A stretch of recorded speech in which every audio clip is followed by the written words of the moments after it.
I want to bring in our next guest, Dixon Doll. He's the co-founder of DCM, was an early investor in Clearwire. That is one of the biggest critics out there of this AT&T deal for T-Mobile. Dixon currently manages about $2 billion in venture capital, including investments in all corners of technology, including Chinese internet companies.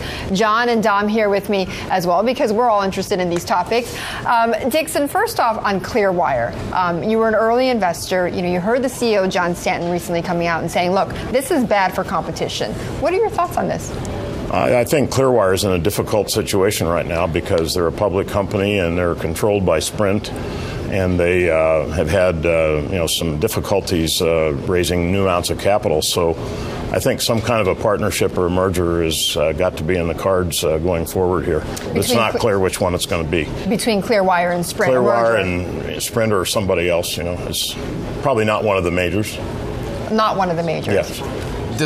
Does Sprint have to do something bigger than that, though? I mean, it feels like the attack plan so far has to be critical of this deal, which could work. I mean, if they're overly critical and play into that, then maybe they can derail this deal between AT&T and T-Mobile. But are investors going to be satisfied with that? I absolutely think the AT&T T-Mobile deal will ultimately happen.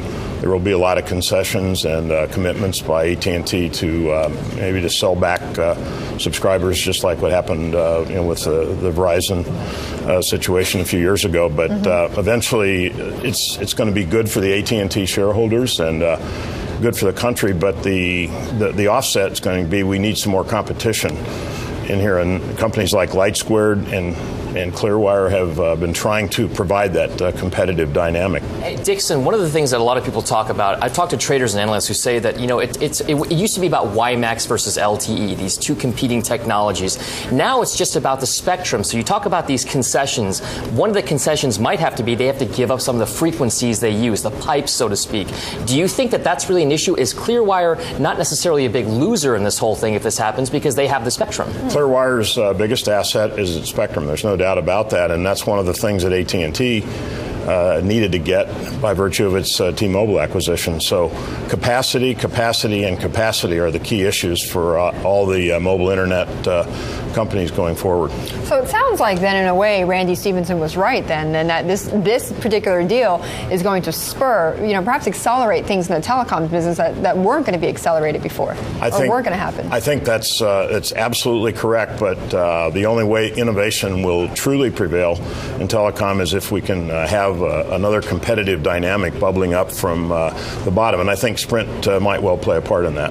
What about the tower companies? They all got slammed. The stocks got slammed on this news because, maybe AT&T doesn't have to use as many towers, or the towers that we're using. Is that a buying opportunity for somebody like you? Do you look at that business and say, actually, I think the investors are wrong who are selling the stocks? I think you have to go in and look at it on a case-by-case basis. Some of the tower companies have actually done well since it was announced, and some have been hit, like you mentioned. So it's situation-specific and location, part of the country specific as well. Dixon, let me just change gears a little bit, because you raised, I think, $500 million last year, in your funds, obviously, to invest in some Chinese companies that are listing here. We're seeing one, in fact, actually today list. Are you even more bullish on these Chinese companies? Because there's a lot of skepticism now about how financially sound they really are. I'm very bullish on Chinese companies. We were the first firm in Silicon Valley to invest in China 11 years ago.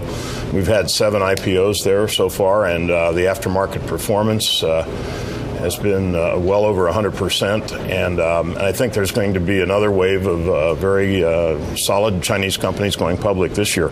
We should also note that they were responsible for 1/3 of the IPOs in the U.S. last year. Out of that $430 million you raised last year, how much have you put into these Chinese companies? We have not actually invested more than 10 or 15% in total, and about half of that's gone into the Chinese companies. Half of that, okay. Yeah. What about for this year? What's your goal? It'll be about the same. Our target is 50% in Asia, with the vast majority of that in China, and the rest of it in the innovative companies that we find in the U.S. And I was looking at just some of the ones, BitAuto and Dangdang were 2 that you invested in, but there have been, of course, several others that have listed.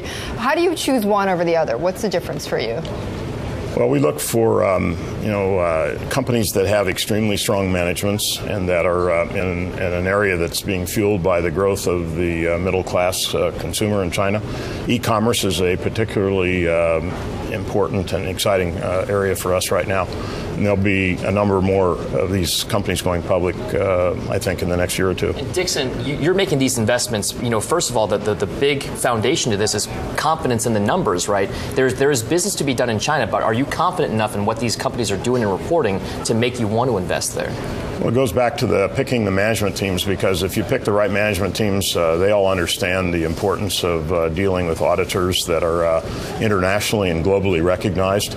And so we try to stay out of we don't like to go off the beaten path. Mm-hmm. And I think most people, the institutional investors that follow China, are very comfortable investing in these companies if the proper governance and management team factors are in their favor. But that's exactly the subject. I think a few weeks ago, the FT had written this Lex column about these Chinese companies. And I just want to bring up one thing that they said about this, which I thought was really interesting, which is beware companies that are listed via reverse merger. Watch out. The fact that 106 of the 188 Chinese companies that are listed on the NASDAQ made no public offering of securities means that they have basically bypassed the scrutiny that process entails. So 106 out of the 188. It's a warrant. I mean, there's all this speculation or that these companies, are falsifying data, or at least not, transparent enough. I don't know really very much about those kinds of companies, because we don't do that particularly. We like to invest in a company in the early stage and then grow it and build it and take it public when the time is right. So I don't feel qualified to. I personally, as an just as a retail investor, I would probably be very cautious about those. Very, very quickly before you go, you said there are going to be more IPOs coming. When is the time going to come when they feel like they don't have to list in the U.S.? Because right now they list in the U.S. in part because that's the place to list. When's that going to change? It's starting to change right now. DCM had our first company in our portfolio go public on a Chinese exchange just about 3 weeks ago, a company called Lucian. The Chinese government has made a massive investment in getting ready to have their version of the NASDAQ and the New York Stock Exchange. And one of them is called Chinext, and the other one is the Small Medium Board. And they're going to progressively get more and more sophisticated over the next few years. 5 years from now, I think they'll be in great shape. Any company in China can go public in either place, U.S. or China. Okay. Dixon, great to see you again.